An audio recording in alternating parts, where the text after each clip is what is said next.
Vu les dernières semaines qu'on vient de passer, notre santé mentale a parfois été mise à rude épreuve. Alors pour se défouler, certaines personnes décident d'aller dans des Fury Rooms. Ce sont des salles qu'on paye pour pouvoir tout casser à l'intérieur. J'avoue que j'ai jamais vraiment trop saisi ce concept, alors j'ai voulu aller voir de plus près en quoi ça consistait.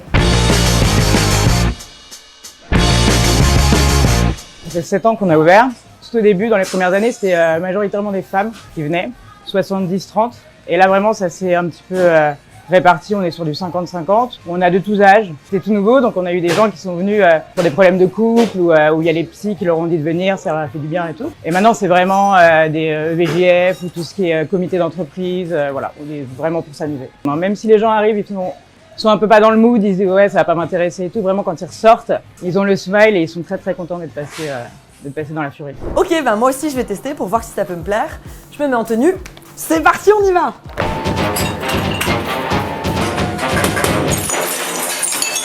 L'idée me plaît parce que au quotidien, j'ai jamais l'occasion de me défouler autant. Et surtout là, on arrive à la fin d'année. Moi, je suis étudiant, donc j'ai eu des examens, plein de périodes de stress, etc. Donc j'avais un peu envie de trouver un moyen d'extérioriser un peu tout ce que j'ai pas pu extérioriser avant.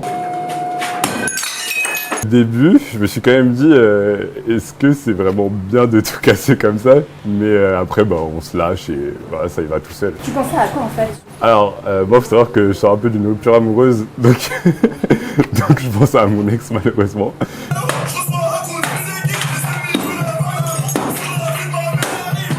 Mais en fait, qu'est-ce qui se passe vraiment dans la tête de quelqu'un qui aime casser des trucs? On a posé la question à la neuropsychologue Cathy Hassenheim. Je mets ça plus ou moins équivalent à une activité sportive en fait intense. C'est-à-dire que donc au niveau du cerveau, quand on casse des objets, on est d'abord dans une décharge court terme de l'attention physique. On produit en fait des hormones comme quand on fait une activité sportive physique où on décharge, c'est-à-dire de la dopamine, des endorphines qui sont des hormones du bien-être. Donc on a une sensation en fait de bien-être par cette espèce de décharge de la tension émotionnelle, on va dire ça comme ça. Et puis il y a aussi en fait le côté physique, c'est-à-dire qu'on n'est pas juste assis à parler de ses émotions, on les vit en fait physiquement par le mouvement et donc ça entraîne aussi en fait toute une série de modifications nerveuses et hormonales. Ok, mais finalement, est-ce que c'est vraiment une si bonne chose que ça pour notre cerveau? Je trouve que c'est une technique qu'on peut essayer et quand il y a ponctuellement des besoins de décharge immédiat, pourquoi pas. Mais attention au type de personnalité, pas le faire quand il y a vraiment des émotions dysfonctionnelles. Au début, j'ai eu un peu de mal parce que on m'avait habitué à casser des trucs. Et en fait, avec la musique hyper forte, et je sais pas, on est dans une sorte de transe un peu bizarre.